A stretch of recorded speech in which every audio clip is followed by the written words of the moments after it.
It's come up on mine saying you're now live on YouTube.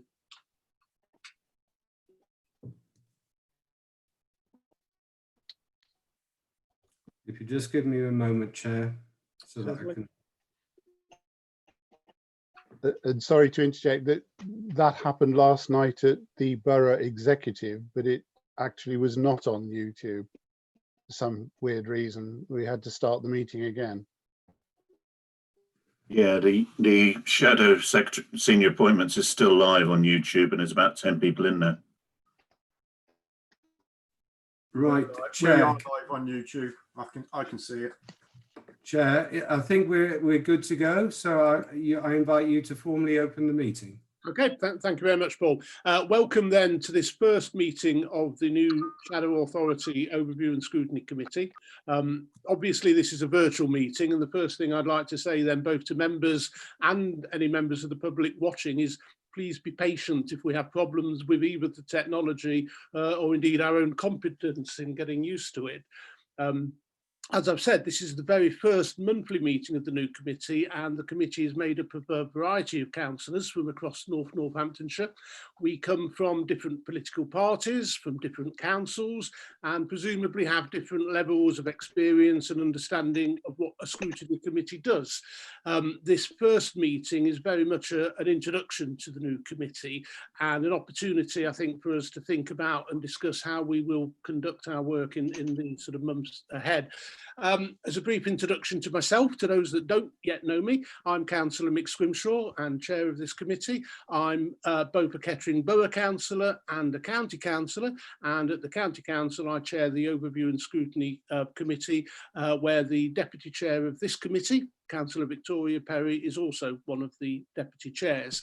So hopefully between us we have some experience of what scrutiny does, and hopefully that will be a benefit to this new committee. But I think we're certainly both very much aware that this new committee will have to find its own way and develop our own way of doing things. And to that end, before we start, can I just remind members there will be a brief training session immediately after this public meeting closes, where we'll have the chance to discuss further how the scrutiny function can be useful to the work of the new Shadow Authority. And I'm very pleased to welcome Ed Hammond, who's a director of the Centre for Public Scrutiny, and he'll be giving a presentation later after the public meeting, which I hope members will find both useful and informative. So with that said, I'd like now to turn to tonight's agenda. First item is apologies for non-attendance. Paul, do we have any formal apologies? No, Chair, we have a full committee, thank you. Excellent, good start. And next item then, any notification of requests to address the meeting? None received at this time, Chair. Okay, I guess that's not surprising. This first meeting is very much a sort of introduction to the work of scrutiny. What I would like to say, however, to any members of the public who are watching, I certainly as chair would very much welcome public involvement in our future work.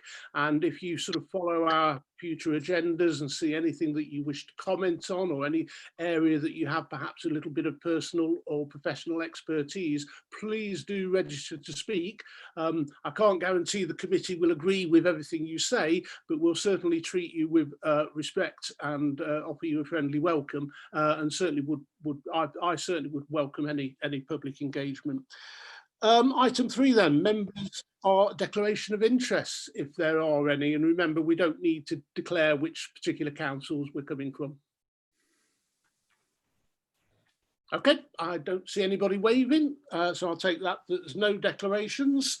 Item 4, announcements. Well, I think I've sort of covered my announcement. I presume there's nothing formal from Democratic Services? No? Not at this time, Chair. Okay, and then that brings us really on to the 2 main agenda items of this meeting, which I don't think will take too long in fairness. First item, item 5, is terms of reference and the meeting schedule of our future meetings. You should have the dates of our monthly meetings ahead, and indeed the terms of reference, which we just need to sort of note. Is there any comments or any discussion on the terms of reference? I mean, I think really this is a very broad sort of picture of what we're allowed to do and what we will be doing. We will, I'm sure, as we move on, sort of find our own way of working. Any comments from members, though? Okay, in that case, that I would propose that we agree the recommendations as set out in 2.1, which is really just to note both the terms of reference and note the future days. Can we agree that? Is there a seconder? Councillor Harrison. Okay. Presumably, Paul, we're in a virtual meeting. Can we agree by consent? Absolutely, Chair. Particularly, I think doing so is an open and transparent way as well for the public who are watching. So Okay. General consent is fine, and obviously taking note of anyone who ever votes against or abstains. Of course, thank you. And I would just moving forward, my way of chairing meetings is hopefully to get consensus and get general consent on all the things that we decide in the future. Although, of course, clearly, if we do need to take a specific vote on anything, we'll be able to do that. But we're agreed to note these recommendations, yeah? Okay, fantastic. In that case, then the next item on the agenda is the forward plan. Now, this is the forward plan of the Shadow Authority. And at this stage, to be fair, there's not an awful lot in it.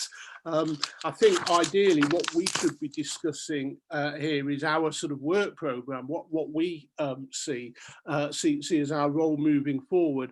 I mean, clearly, if you look at the forward plan, the first 3 items on there are decisions that are going to be taken by the Shadow Executive Committee later this month.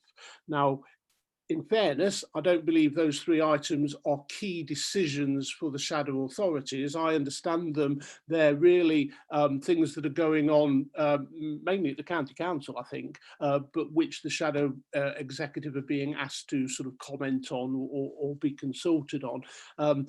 Ideally, I mean, I think Scrutiny needs to have an input into the executive meeting. I think we need, wherever possible, to be giving our suggestions, advice, comments on anything that they've got coming up on their agenda.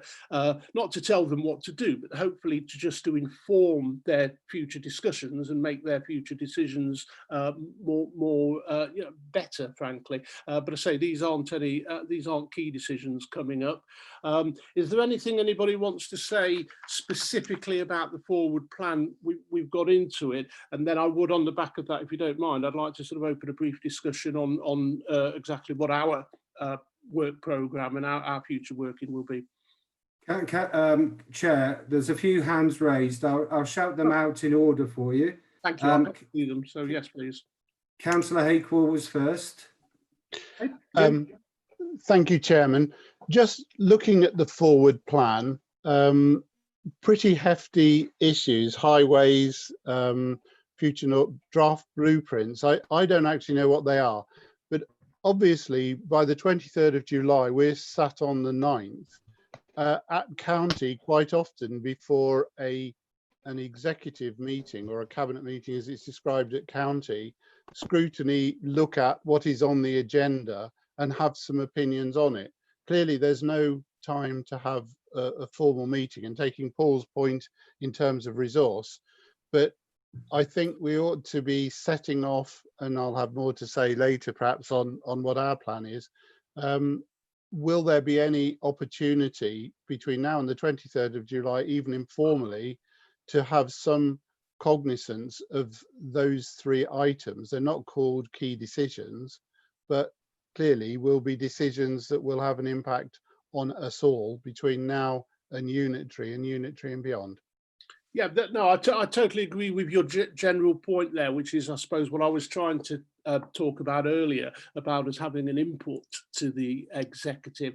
I think, however, on these, and Paul, I might ask you to comment. I don't think these are necessarily decisions for the executive so much as decisions being, I mean, the highways contract, for example, this is one of the paradoxes of the situation we're in. The highways contract is going to be a decision for the county council, isn't it? Until the sort of new unitary comes on board.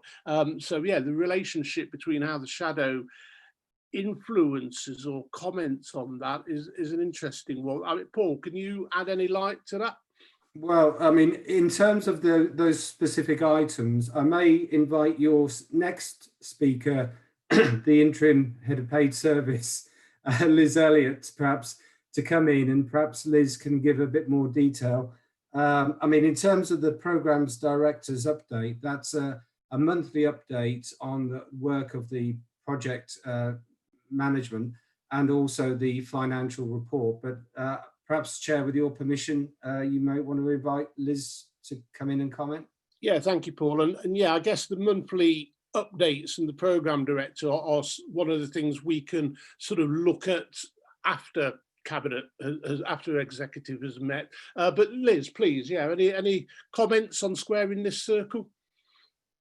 Thank you, Chair. Just to say that obviously the agenda will be published on Monday, I believe, and we've got 3 reports currently there. One's that's the programme director's update, and that will include some financial update on the cost of the programme as well. So you'll have some finances to have a look at there. There's also an update on the blueprint, which I would suggest that you perhaps want to have a look at as well, because that's the first stab at what disaggregation of staffing levels might look like. And there's also a interim branding suggested logo coming forward as well, just for the period up to vesting day. There's lots of work going on the actual logo, so you might want to have a think about those. But I would say that there are larger reports coming to the August executive plan once we've got more details on how the blueprint will look. So when you're looking at your work programme, I would suggest that maybe the blueprint is one of those areas that you do want to concentrate on to try and understand and how that's going forward. And as you say, most of the decisions, they're not really decisions. The county council still is sovereign body and still takes a lot of those decisions, as do the other 7 districts and boroughs.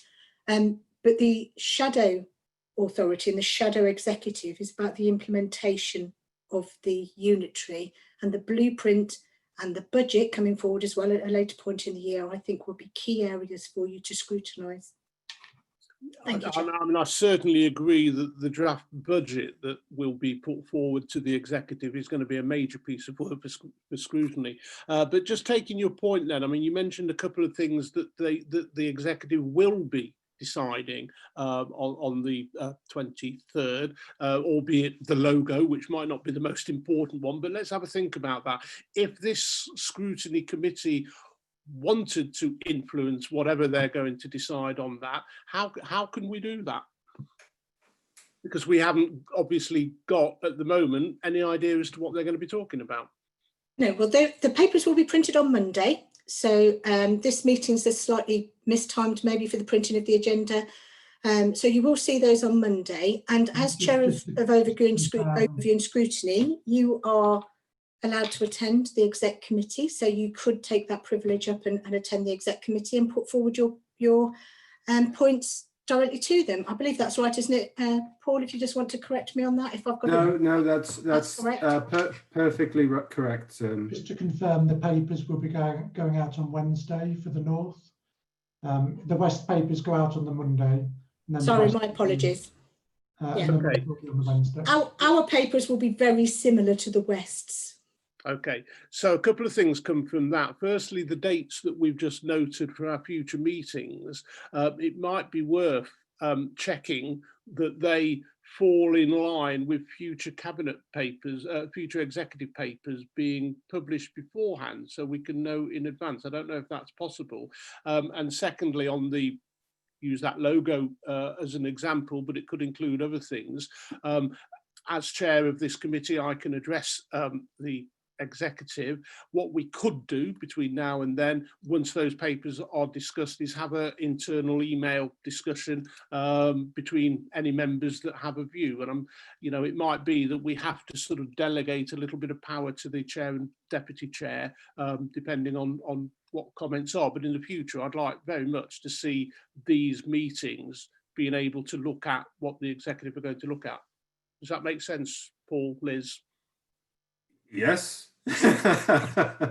We may have I'm sure to we can relook look at the the dates. Yeah. Well, it may have to relook at the timetable, but that makes sense, Chair. Councillor Harrison was waiting to come in next, Chair. Okay, Helen. Thank you, Chair.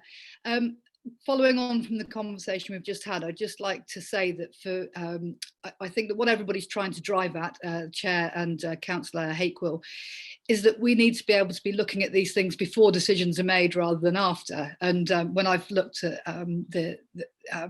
some of the paperwork we've had so far, I've been a bit concerned that we're looking at decisions after they've been made rather than before they've been made. And it doesn't seem like such a powerful body if we are scrutinising things once decisions have been made. So I would absolutely endorse the things that you've already been saying about how we time our meetings so that we're looking at the same things the executive are looking at. We know what they're looking at.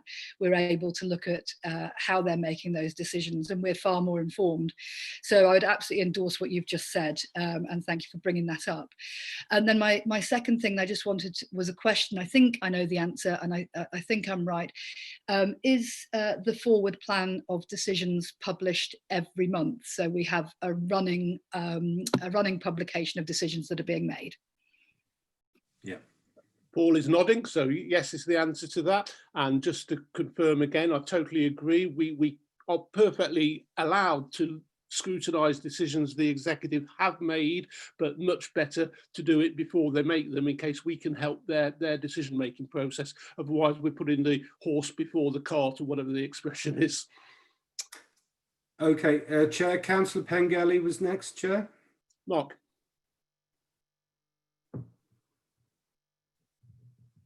Yes, thank you, Chair.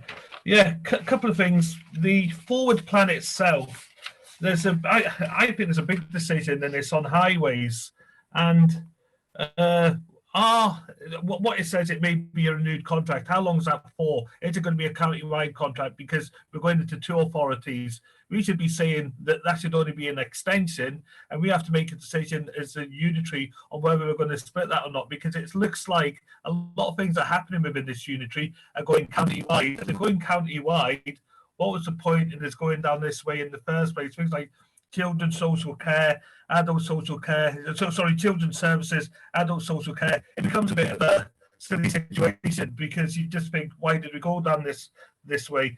The second point, if the logo is an important point to be debated, then I think the democratic process is as well. The fact that members of the public can't see how the way people are voting is not the right way to go. There are systems that you can put in place, and when people vote, there's a democratic right for the press and the public to know how Mark Pengelly is voting, how Mick Scrimshaw is voting, and how anybody else is voting. That should be looked at, and also the dates and times that some of the agenda items are coming out. I've been speaking to some people, some members on the executive, who said they don't always get things very, very as quick as they should do, and they're coming in at the last minute.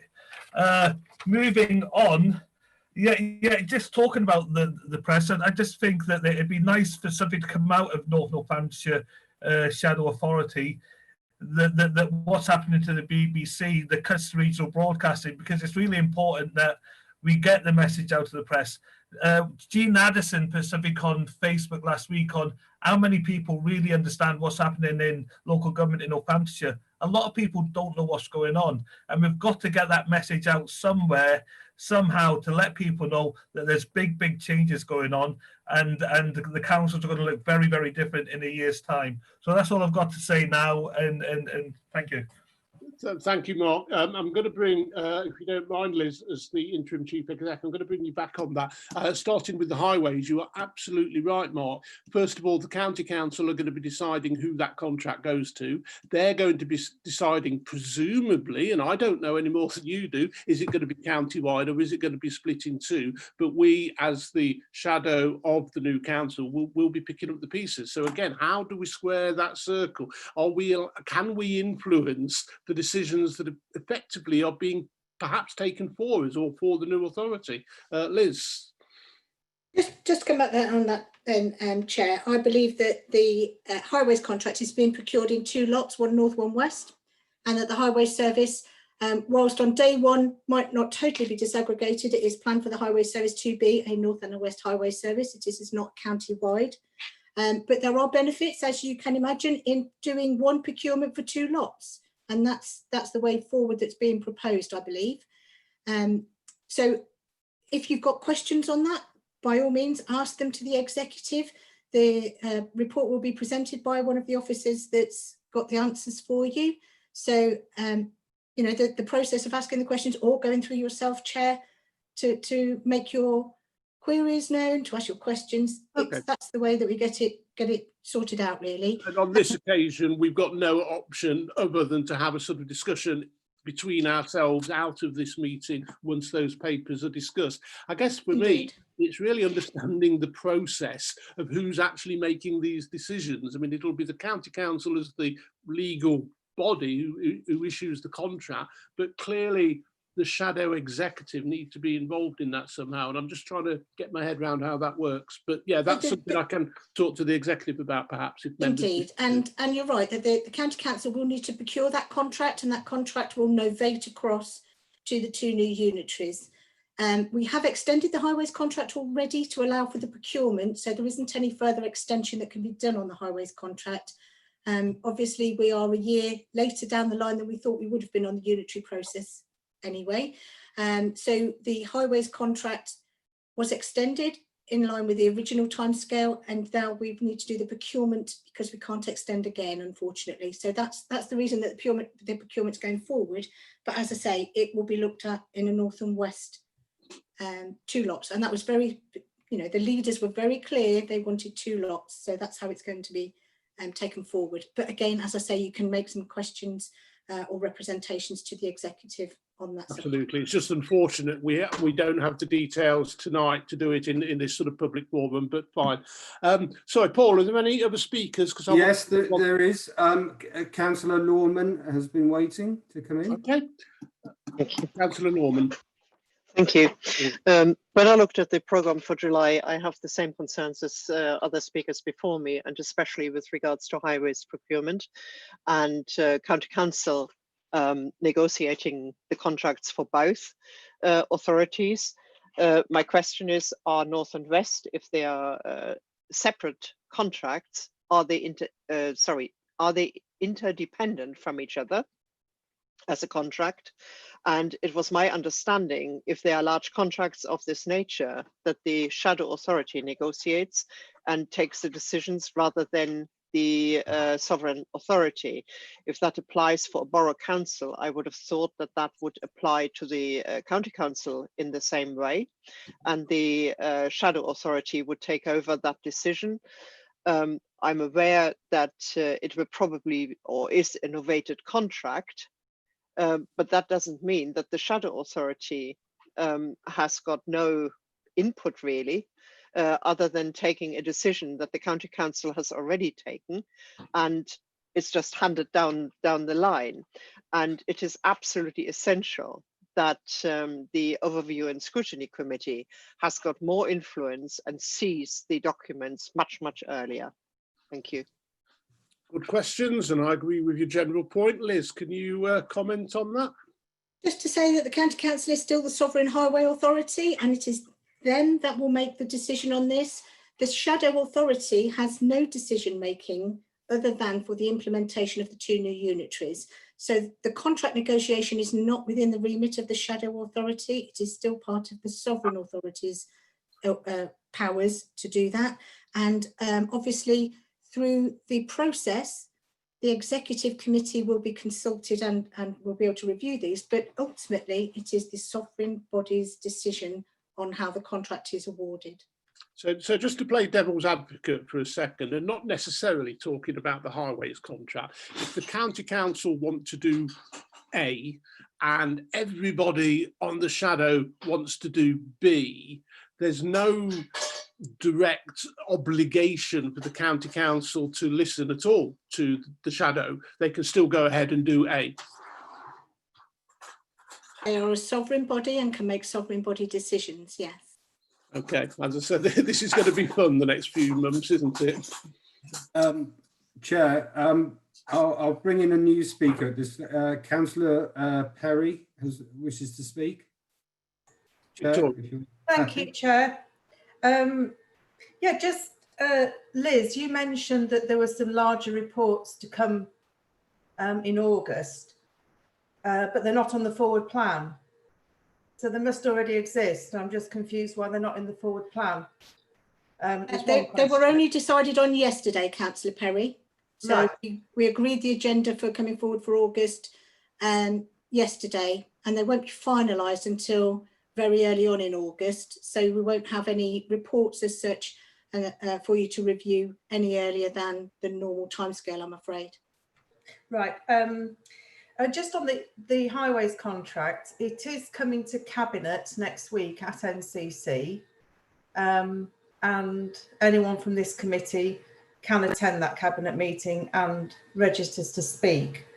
So if you look at the papers for the meeting and you want to get more information, that could be a good starting point as well, to raise any concerns and issues that you have at this point and to have some input. It isn't in your official capacities on this committee, but it is a point of access where you can get more information. Okay. Chair, Councillor Hakewell wanted to come back in. Jim. Thank you. I think the first point that every councillor sat here will warm to is to follow items on agendas. And I certainly know, going back to county council scrutiny, one of the great frustrations was that items were too late to be discussed by scrutiny and you could never have an input, and you ended up following the tide of how decisions were made. So with respect to officer colleagues, I don't think we should accept to follow. If there's an agenda item, it either is there and we've got it, or it's not going to the next group. One of the other things with Bhupinder that I had extended correspondence with is that if we want to speak to the shadow executive, I'm understanding, Mick, that you or the vice chairman have an automatic right. For the rest of us, you have to get in 3 clear working days with any question to the shadow, not including the day on which the shadow meets. So if, for example, it meets on a Thursday, you discount that, you discount Monday, Tuesday, Wednesday, and you therefore have to get a question in by the Friday before. I mean, I personally think that's far too long a timescale, but I wanted to make that point as to whether or not any one of us individuals can either want to complement what you or Victoria might go as of right and say, or we might want to contradict it in some sense, being part of scrutiny. So I just wanted to make that particular point. The other point, which I did try and make before, is all these task panels that are meeting in secret, that are not having agendas, are not having minutes to us, but are deciding on the things that we're talking about. There's this sort of conflict, isn't there, that we can't go along and listen and come to overview and scrutiny and say that the tax harmonisation committee that I watched the other night that have come to recommendations discussed this or heard from X or Y. So in a way, it still sits very uncomfortably with me that we can't listen to that. And as members of this group come to overview and scrutiny and say, I heard this at the tax harmonisation, worries me a bit. I think overview and scrutiny should look at it. So my question is, for those officers who are in charge of those secret meetings, will there ever be agendas? Will there ever be minutes that we can get a hold of before those panels go straight to the shadow executive and have an opportunity to do proper scrutiny on before they go to the executive. And I just make the point that with Councillor Mark Pengelly's point about people understanding, I can tell you exactly when people will understand what's going on and the changes there are. That will be in March of next year, when the council tax bill either drops onto their doormat or hits their direct debit. And that is when all of us in this room will be up a month later for election to explain how, you know, all this is working and what people are paying for. So my question really is, will we ever get any minutes from these private secret task and finish panels that we can chew up and have a look at before executive shadow makes a decision? Thanks, Jim. That actually brings me on to what I wanted to say next about the task and finish groups. Clearly, one of the major pieces of work that this committee, Scrutiny Committee, will be doing is looking at the results of those task and finish groups. Each of those 10 groups, I think it is, will be putting forward presumably a series of recommendations for the executive to make a decision on. Before they do that, it would be remiss of us not to look at those recommendations, understand how the task and finish groups have come up with them, and, you know, ourselves make any suggestions, comments, improve the ideas, whatever. Again, not to necessarily change the executive decisions, but to try and help them and to try and for them to be informed of their discussions. So you're right, what goes on in those task and finish groups will be very pertinent to this committee, because what we don't want to do is to spend a couple of hours having discussions that have already happened in the task and finish groups. So your question about whether minutes, notes, anything that's put before them could be made available to this committee before we look at those individual decisions, I think is a very relevant one. So yeah, I too would like the answer to that. Thank you. Chair, there's a few more speakers. Can I suggest Councillor Davis hasn't spoken yet? Ash. Yes, thank you, Chair. One thing that strikes me really looking at the work plan ahead of us, particularly mindful that as our business as a committee picks up with more reports coming to us, I'd find it really useful to know what timescales we're working on. So are the decisions that we're scrutinising interim? Are they permanent? You know, who's sovereign over those decisions, and when will they end, or when will they continue to? I think just so we can give anything that is in our remit and in our sort of ability to scrutinise the full scrutiny that it deserves, but also to work out what is essentially going to just carry us over as a shadow body. I think just more reference to timescales, when things start, lapse, or end, and obviously who the sovereign body is. I think in this matrix would aid certainly comments and information on that. Thank you. Thank you, Ash. Actually, one of the questions I asked before today's meeting, whether the timescales for task and finish groups when they finish their work would be available, because you're absolutely right. We can then sort of probe that into our work programme. Unfortunately, I understand that that information isn't yet available. No, Chair, but I believe it will be in the very near future, so it can be circulated, obviously, when it's been published. I think that'd be really useful, committee. Liz, sorry, you wanted to comment?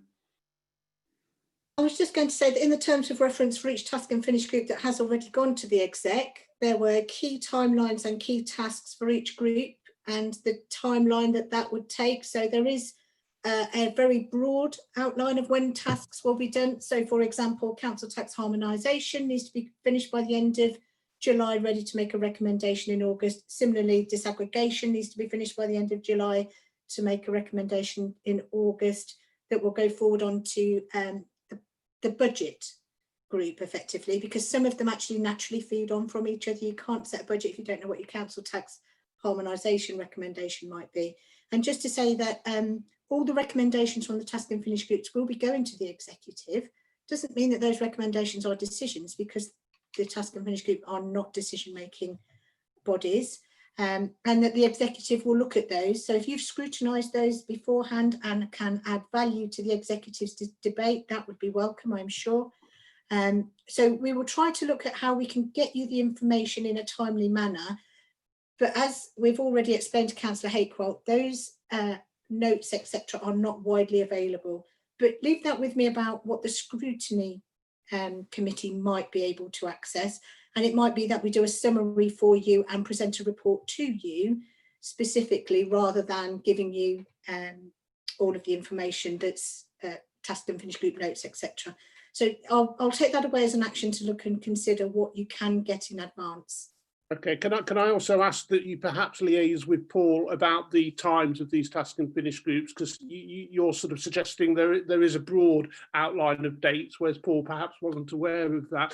And regarding the information that's made for task and finish groups, obviously anything that needs to be shared with individual committee members outside of this meeting could be done, you know, in confidence.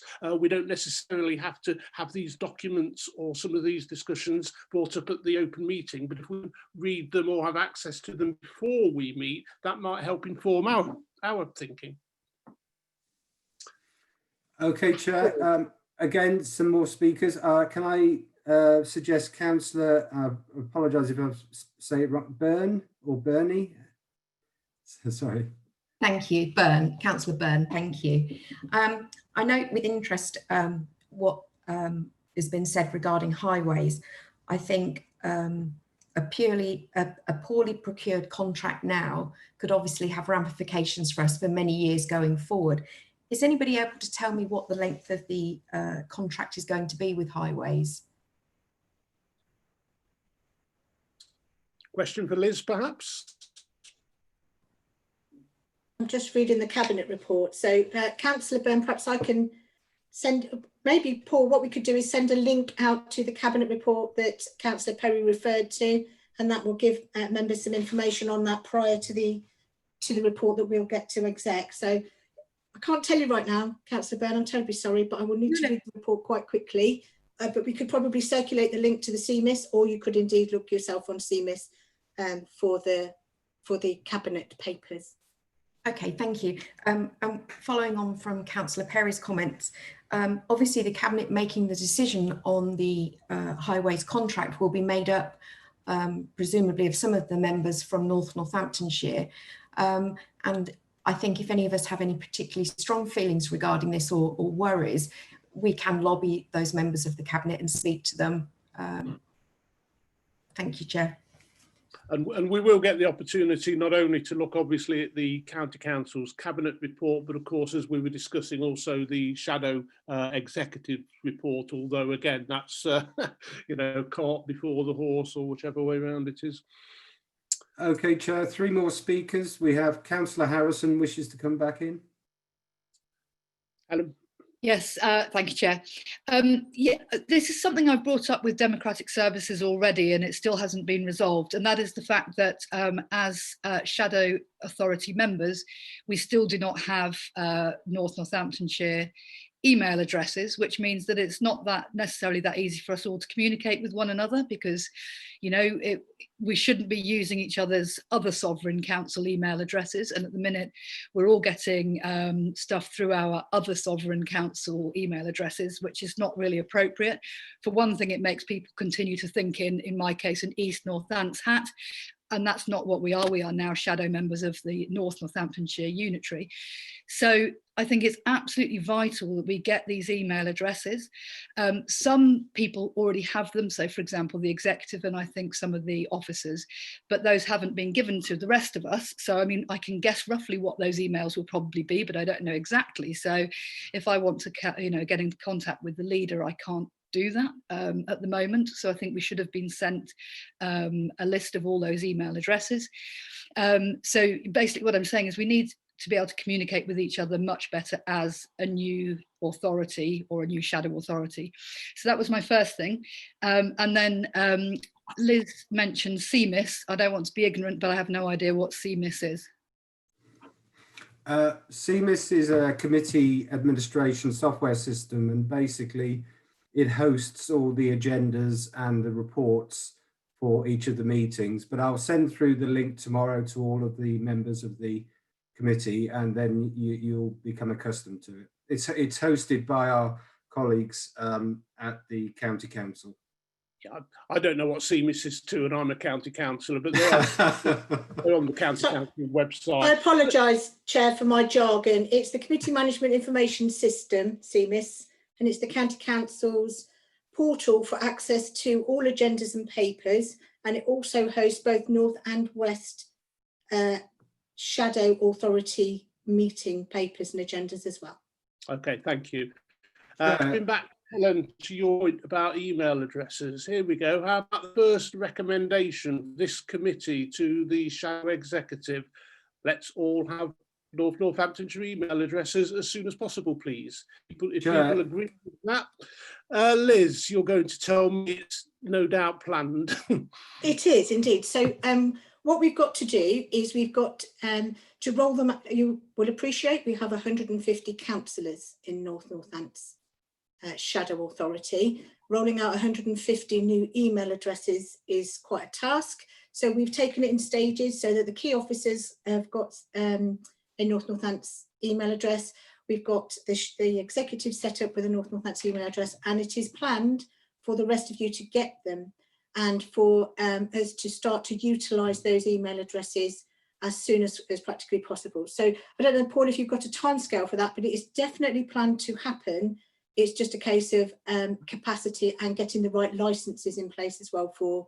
It's not actually in our gift, Chair. We're reliant on our colleagues at the PMO to roll those out, and obviously they need to fit that in around obtaining the licenses and so on. So it's not something, unfortunately, our office can actually do.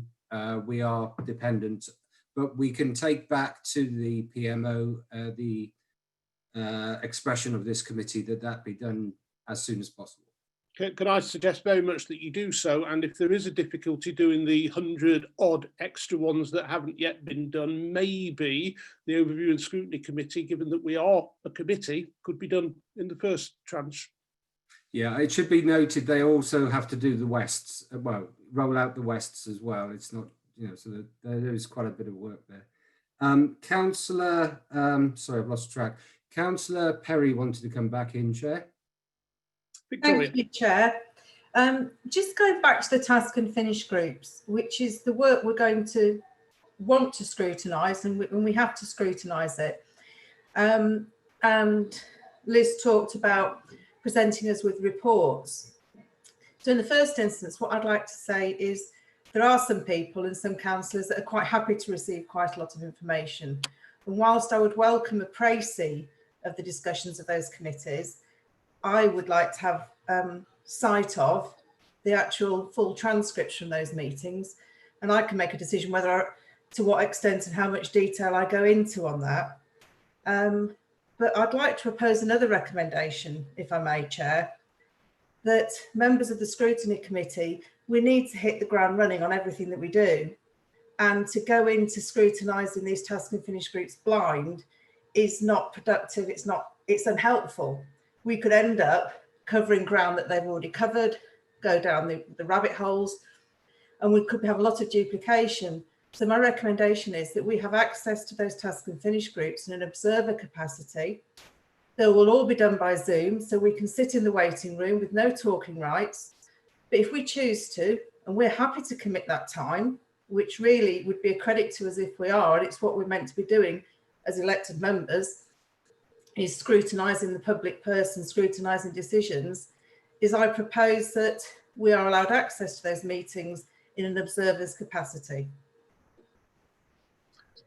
I think that's a very good idea, because I'm really concerned that all we will end up doing is copying what the task and finish group's doing. Presumably, Victoria, you don't mean all 13 of us observing the meeting. Well, if we're in the waiting room and we can't comment, if we choose to dedicate our time as a public servant to doing more work on scrutiny, I don't see a problem with that.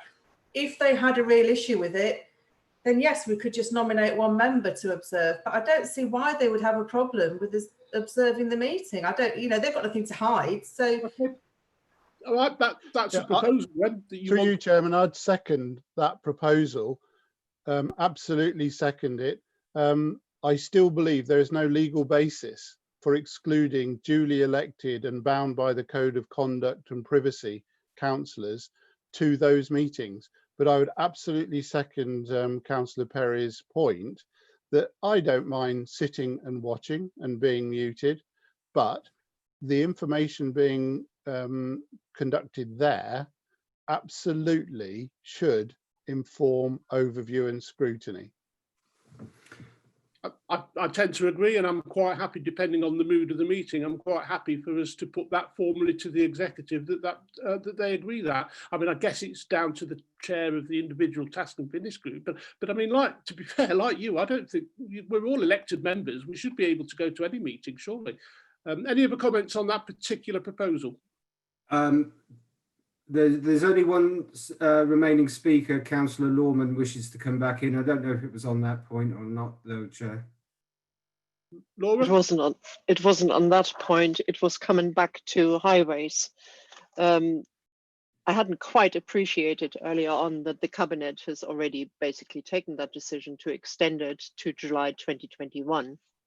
And with an extension, I'm just looking at the cabinet paper, agenda item 14 on there, under 3.3, a new term contract or short-term contract has been concluded, end of July, with an optional extension to the end of April 2022. I hadn't quite appreciated that earlier on, and that to me is then a foregone conclusion. It was also said that we have no influence whatsoever because it's an NCC decision, and it leaves us very, very little opportunity to really scrutinize that. I appreciate we can apply to speak at the cabinet meeting, but we actually get a resolved item into this overview and scrutiny committee, and have no opportunity to really influence in one shape or another because most of it has already been agreed. Yeah, and this is one of the problems that we're starting to unravel, isn't it? This committee is here to scrutinise the shadow authority. That is a decision of the county council and has its own scrutiny function to do that. But clearly, you're absolutely right. They're all interconnected, and we this is something we're going to come across again and again, I guess. But yeah, we still need to look at those. I mean, I appreciate you've got online down the cabinet papers. I haven't yet seen them. Can I come back to the suggestion about asking the executive or suggesting to the executive that we be observers at task and finish group meetings? I don't seem to be getting anybody against that, and so I'm quite happy to go with a consensus. So if we agree. Sorry, Joe. Chair, Councillor Byrne wishes to come in. Yeah, Joe. Thank you. This is my first time on Overview and Scrutiny Committee, and I obviously have a lot to learn about what we do and to what level of detail we do things. Councillor Perry's suggestion about attending these task and finish groups, again, I need to learn how important and understand how important that is.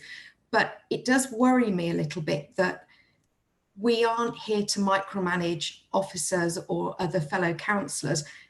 Surely there must be a point where it becomes appropriate for us to be involved and not earlier. I also think, many of us are not going to be able to attend those task and finish groups because we have other commitments. And I don't want to get into the realm of micromanaging officers. So I'm looking forward to learning at what point scrutiny and overview comes in to look at what is before us and not anything outside of that. Thank you, Chair. Okay, appreciate the contrary view, and that might open up a discussion. My own view is, and again, I mentioned it before, I'm really concerned that when we scrutinise the work of the task and finish groups, all we're going to do is copy and replicate what they've done. Whereas if we had an observer at their meetings, possibly, at the start of whatever we're going to do, they could give us a brief précis of what's gone before and explain that you don't need to look at that, they already did it. But I'll throw it open to the floor. Any other comments? No speakers, Chair. Okay. Well, I would move it. I would move it following Victoria's.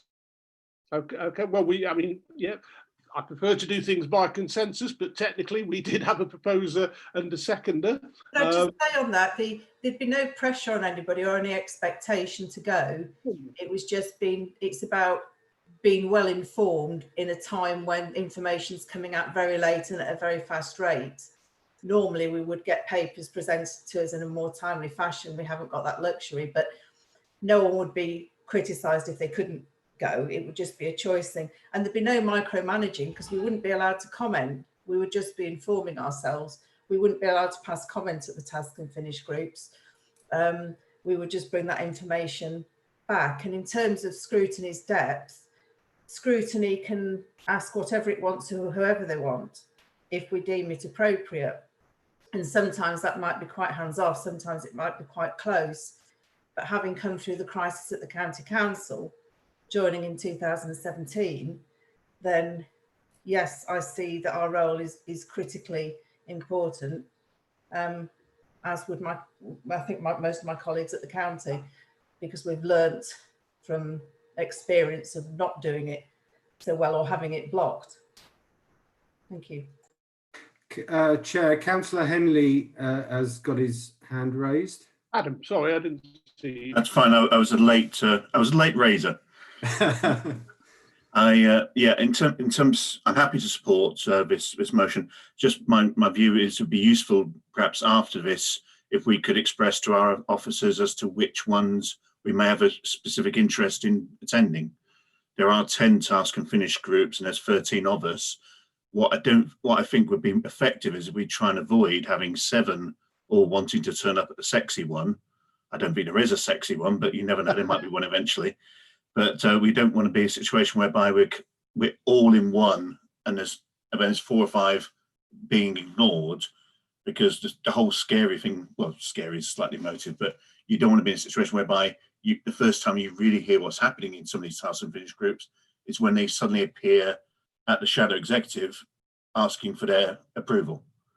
So that's where I view the numbers game suggests that providing we're sensible, I think we've got a chance to hopefully add some value to this process, so we know how we got from A to B to C, rather than just be given option E, there you go, will the shadow executive support it?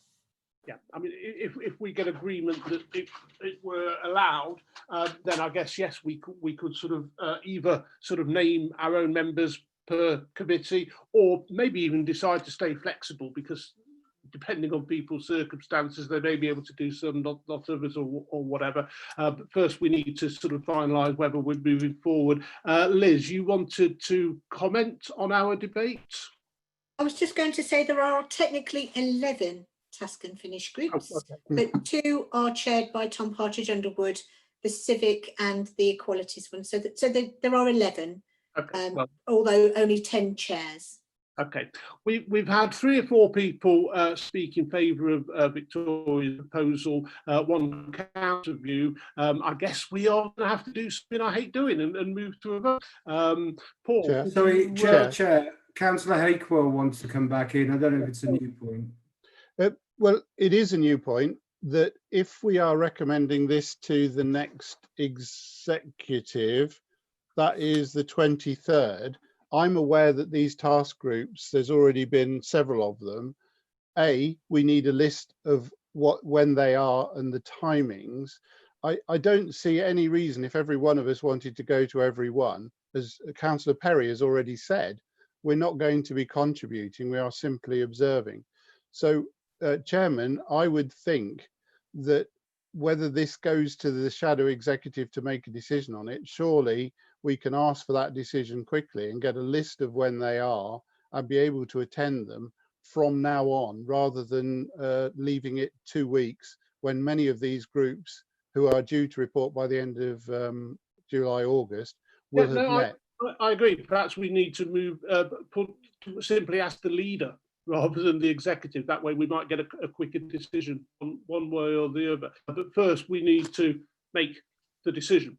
Paul, we need a vote. Right.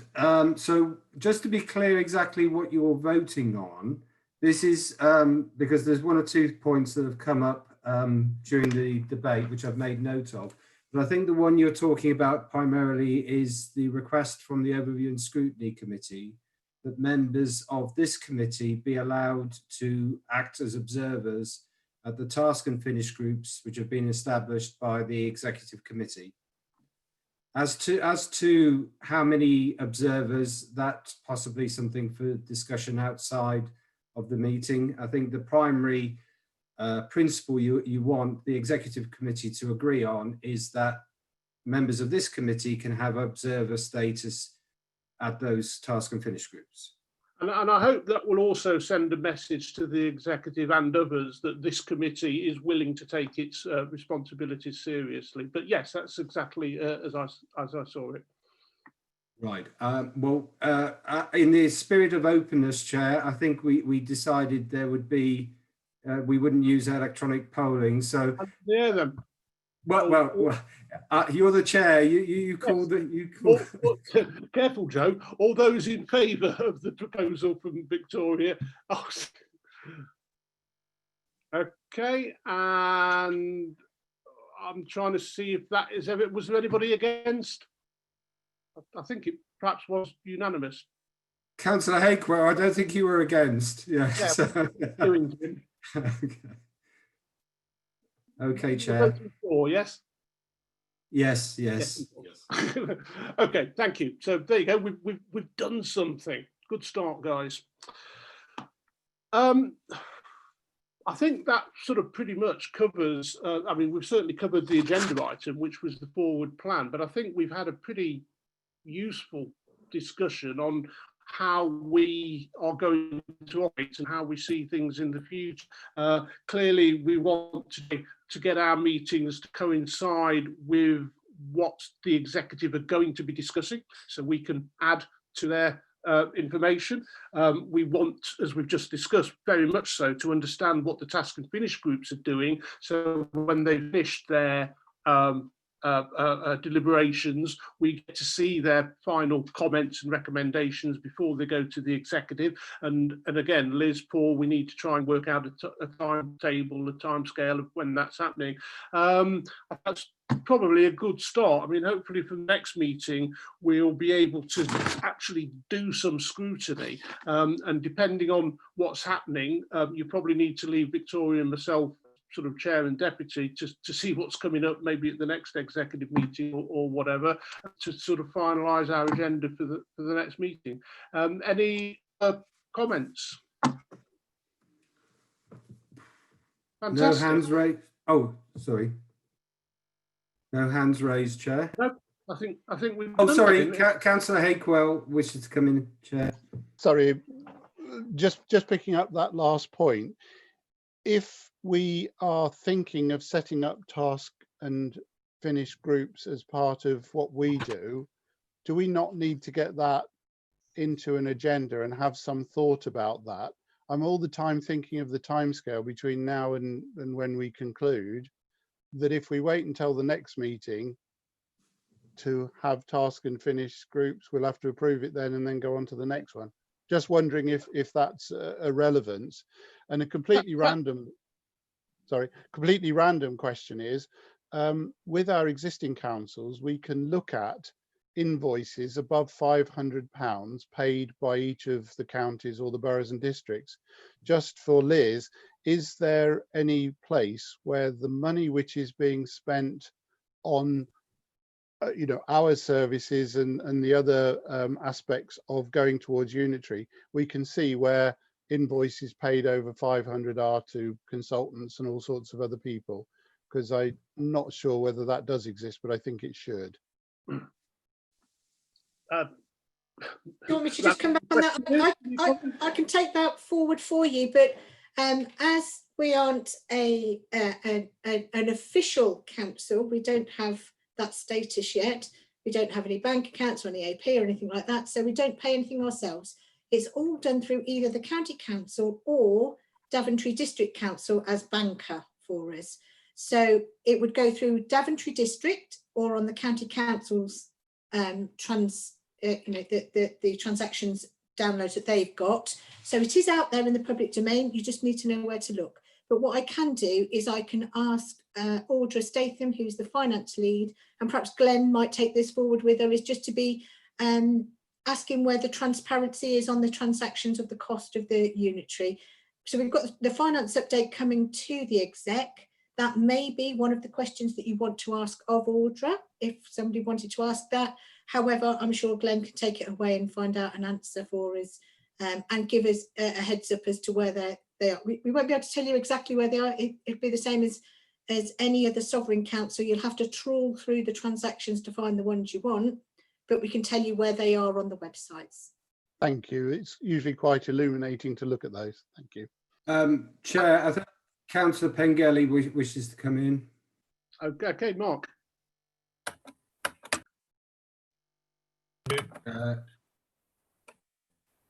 Councillor Pengelly? Hang on.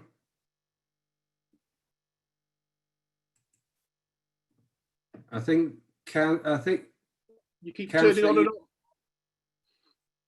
Try now, Mark.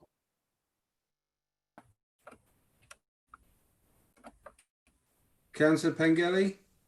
I think he's having trouble with the technology at his end, Chair. So I think you may have to take that outside the meeting. I have colleagues in Corby who've been trying to shut him up for years. I can't believe we've done it so easily. I've been trying 20 years, Chair. I think Pengelly, if you turn off your video, it sometimes helps boost your audio, so at least you can be heard even if you can't be seen. I think you're going to have to let that one go, Chair, and perhaps he can raise it outside the meeting. Give me a ring. Going back to Liz's response to Councillor Hakewill, I mean, yes, any response you can get, if you could share that to scrutiny members, that would be really useful. And Jim, your point about task and finish groups of this scrutiny committee, absolutely, they're a tool that we can use. We don't have to use them, you know, depending on what we're scrutinising, we may decide to do it in the full committee or otherwise.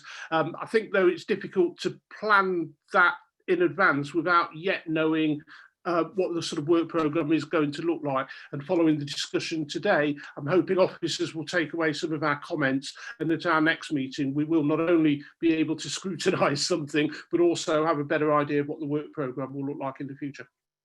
Can you hear me now, Mick? Oh. Yes, Mark, go ahead.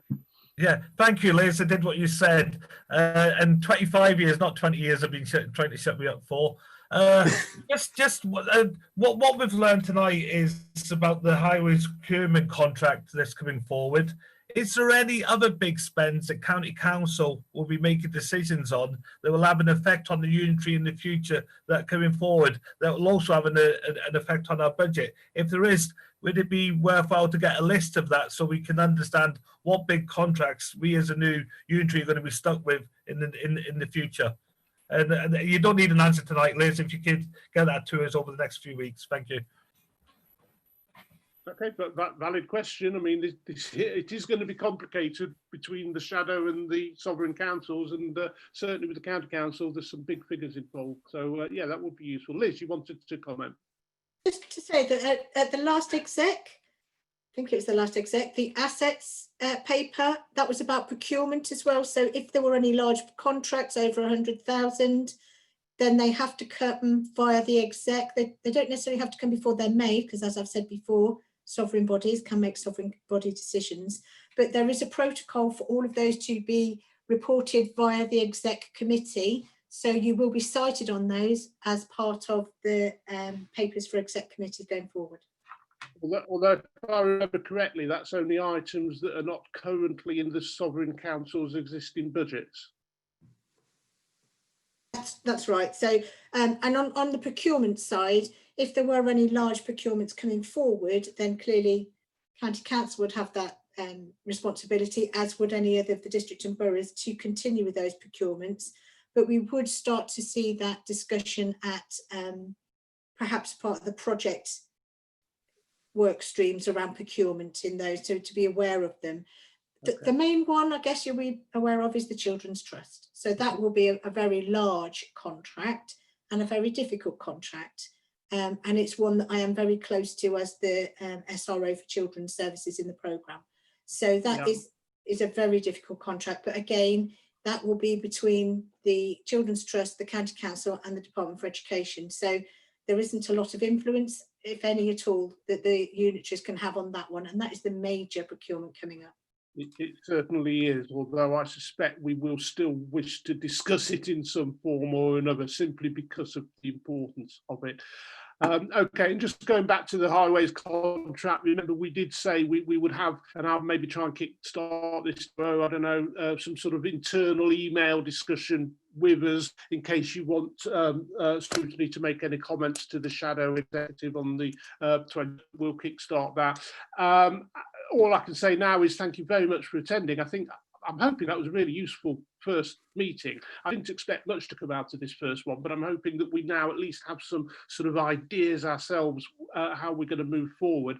I'm about to declare the public meeting closed. I will remind members, however, we are moving into a private session just to have a training and a talk from the Centre for Public Scrutiny, again, just to help us understand our new role in this new committee. But other than that, thank you very much. Declare the public meeting closed. Thank you, Paul. Thank you, Chair. I will now